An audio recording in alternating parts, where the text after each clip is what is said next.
नमस्कार दोस्तों, मेरा नाम है राहुल यादव और आप सभी का स्वागत है इन्वेस्ट राइट की एक नई वीडियो में। दोस्तों, आजकल आप देख रहे हैं कि लोग इन्वेस्टमेंट को लेकर काफ़ी जागरूक हो चुके हैं। काफ़ी पैसा लोग म्यूचुअल फंड में निवेश कर रहे हैं। धीरे धीरे म्यूचुअल फंड में जो पैसा है वो बहुत बढ़ता जा रहा है। लेकिन अभी लोग म्यूचुअल फंड में जब पैसा लगाते हैं तो कंफ्यूज भी काफ़ी ज़्यादा हो जाते हैं और एक तरफ ही भागने लगते हैं कि यहाँ रिटर्न्स ज़्यादा मिल रहे हैं तो मैं यहीं अपने पैसे को निवेश करूँ। तो आज की वीडियो का जो टॉपिक है वो बहुत इंपॉर्टेंट है कि अगर आप लोग भी म्यूचुअल फंड में पैसा निवेश करना चाहते हैं तो कौन से फंड्स में आपको पैसा निवेश करना चाहिए। कहीं ऐसा तो नहीं है कि आप ज़्यादा भीड़ को देखकर कि लोग इधर ज़्यादा पैसा निवेश कर रहे हैं तो मैं भी उधर ही पैसा निवेश कर दूं। कहीं ऐसा तो आप भी नहीं कर रहे हैं, क्योंकि ये देखिए न्यूज़ भी आजकल आ रही है कि लोगों का मोह भंग हो गया है आजकल मिड कैप और स्मॉल कैप से, और एक स्पेशल थीम में लोग पैसा ज़्यादा निवेश कर रहे हैं। तो वीडियो बहुत ज़्यादा इन्फॉर्मेटिव है, वीडियो को पूरा ज़रूर देखिएगा, आपके लिए काफ़ी हेल्पफुल ये वीडियो रहने वाली है। चलिए स्टार्ट करते हैं। देखिए दोस्तों, थोड़ा बेसिक से आप लोगों को समझाने की मैं यहाँ कोशिश करूँगा। देखिए, पहले लोग ज़्यादा रिटर्न्स के लिए मिड कैप और स्मॉल कैप में ज़्यादा पैसा निवेश करते थे। पहले समझिए कि मिड कैप क्या होता है, स्मॉल कैप क्या होता है। देखिए, मिड कैप क्या होता है दोस्तों, ये अपने इन्वेस्टमेंट का जो पैसा यहाँ फंड मैनेजर इन्वेस्ट करते हैं आगे स्टॉक मार्केट में,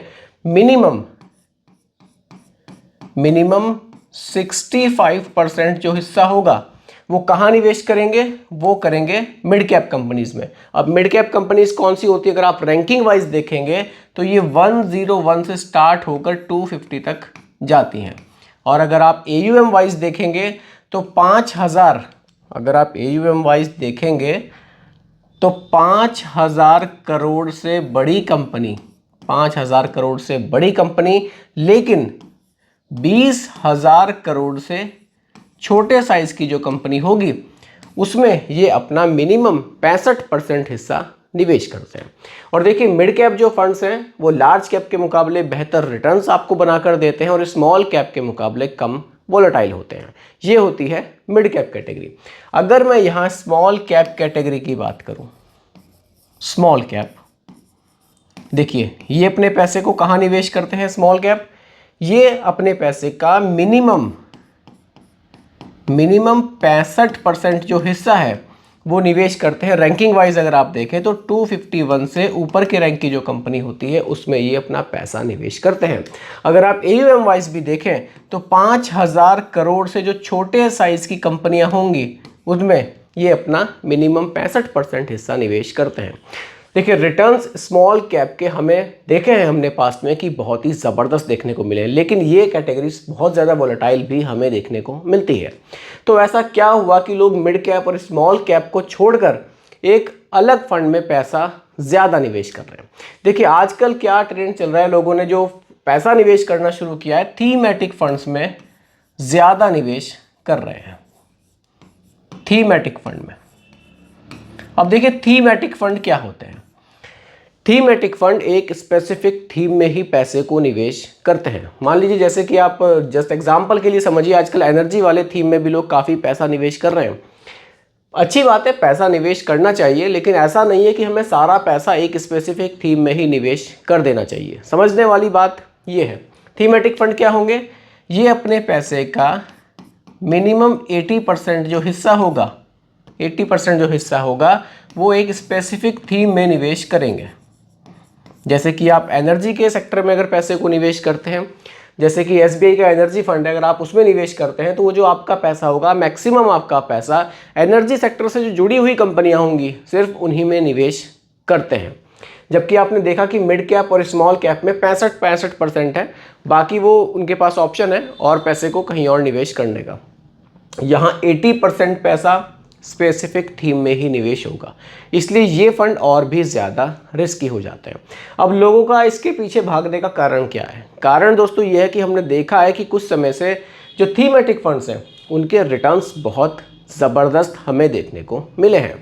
लेकिन रिटर्न्स भले ही हमें बहुत ज़्यादा देखने को मिले हों, थोड़ी सी समझने की बात यह है कि हमें अपने पोर्टफोलियो को भी बैलेंस बनाना चाहिए। चलिए उस पर बात करते हैं। पोर्टफोलियो को बैलेंस बनाने के लिए दोस्तों हमें कुछ ना कुछ लार्ज कैप भी ज़रूर रखना चाहिए। लार्ज कैप हमारे पास होना चाहिए, हमारे पास स्मॉल कैप भी होना चाहिए। देखिए, पोर्टफोलियो में सभी फंड्स होने चाहिए।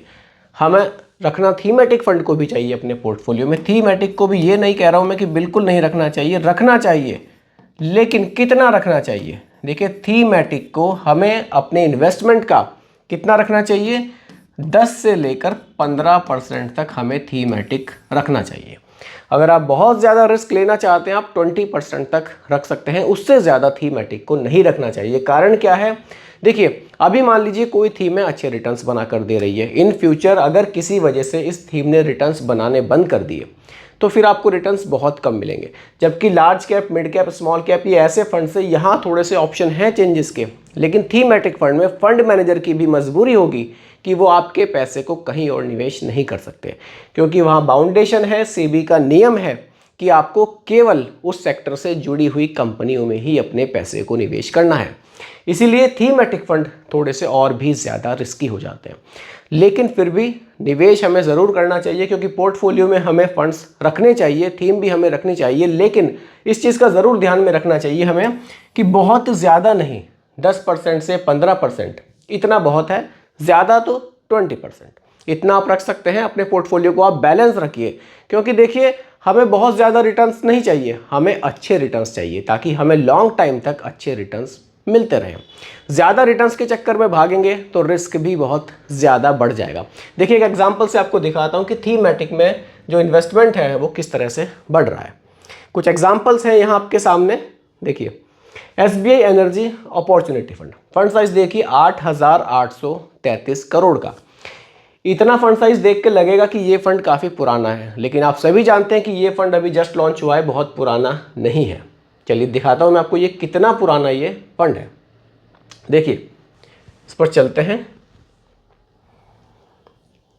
देखिए दोस्तों थोड़ा डिटेल में जाते हैं, कितना पुराना ये फंड है। 26 फरवरी 2024 को ये फंड लॉन्च हुआ था, और अभी देखिए जुलाई चल रहा है और इसका फंड साइज 8,000 करोड़ से भी ज़्यादा बन गया है। यानी कि कितना ज़्यादा पैसा लोग एक थीम में ही निवेश कर रहे हैं। बाकी देखिए फंड की अगर आप थोड़ी डिटेल भी देखना चाहें, जैसे कि मैंने आपको बताया था कि स्पेसिफिक थीम में ही अपने पैसे को निवेश करता है। यहाँ होल्डिंग्स में आपको दिखा देता हूँ। चलिए देखिए नंबर ऑफ होल्डिंग्स भी आप देखेंगे तो बहुत ज़्यादा नहीं आपको देखने को मिलेगी, 28। वो इसलिए देखने को नहीं मिलती है क्योंकि यहाँ बाउंडेशन होती है कि उन्हीं कंपनियों में ही आपके पैसे को निवेश किया जाएगा जो सेक्टर से जुड़ी हुई कंपनियाँ होंगी। देखिए ये होल्डिंग्स आ गए, Reliance industries, NTPC, Bharat petroleum, Indian oil corporation, Petronet LNG limited. इसी तरह की कंपनियों में पैसा निवेश किया जाएगा जो एनर्जी सेक्टर से जुड़ी हुई है।